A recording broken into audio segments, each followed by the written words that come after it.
Lagi heboh 10 juta Gen Z nganggur. Tahu nggak, karena banyaknya pengangguran, maka akan berdampak pada meningkatnya kemiskinan, memicu tindakan kriminalitas atau kejahatan. Daya beli menurun sehingga ekonomi ikut menurun. Meski jutaan orang menganggur bukan berarti tidak ada solusi. Ya, kita tidak bisa mengharapkan siapapun selain diri kita sendiri. Tapi kalau mau berubah, tetap ada solusinya. Kalau dari aku ada dua solusinya. Yang pertama dengan kita membangun panti bersama-sama. Kita bekerja secara bersama-sama, kita bekerja sukarela, bisa sesuai keahlian, atau sesuai dengan pekerjaan yang tersedia yang dapat kita kerjakan. Karena di sini kita bekerja sukarela, maka kita akan mendapatkan pula segala kebutuhan secara gratis. Apa yang kita butuhkan? Tentu saja yang kita butuhkan pangan, pakaian, papan. Tapi tentu kita tidak boleh hanya meminta-minta. Kita bekerja sukarela dan kita juga akan mendapatkan segala kebutuhan kita dengan secara gratis. Dan apa saja pekerjaannya? Pekerjaannya terutama kerjaan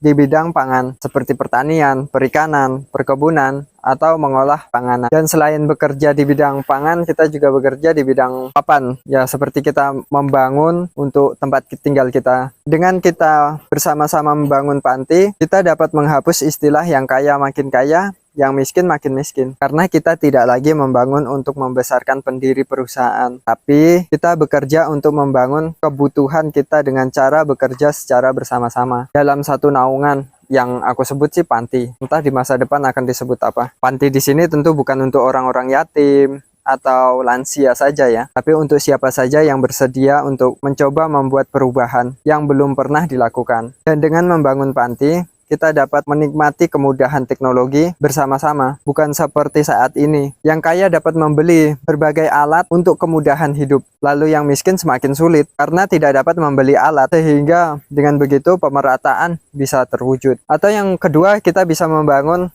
sebuah perusahaan bersama-sama dengan dana yang kita kumpulkan bersama dan dikerjakan bersama-sama. Ya, setiap kita punya saham di usaha yang kita buat. Namun upayakan dana atau modal tidak lebih banyak dari investor agar usaha ini tumbuh dari kita bersama-sama. Namun cara ini tetap tidak dapat menyerap banyak tenaga kerja, sebab suatu usaha dibangun tentu untuk menghasilkan sebanyak-banyaknya keuntungan. Dan jika alat-alat atau mesin lebih bisa menghasilkan keuntungan, tentu pekerja akan dikurangi. Tapi setidaknya jika kita turut berinvestasi, kita turut menikmati keuntungan. Meski tetap yang kaya akan dapat keuntungan lebih dibanding yang berinvestasi sangat kecil.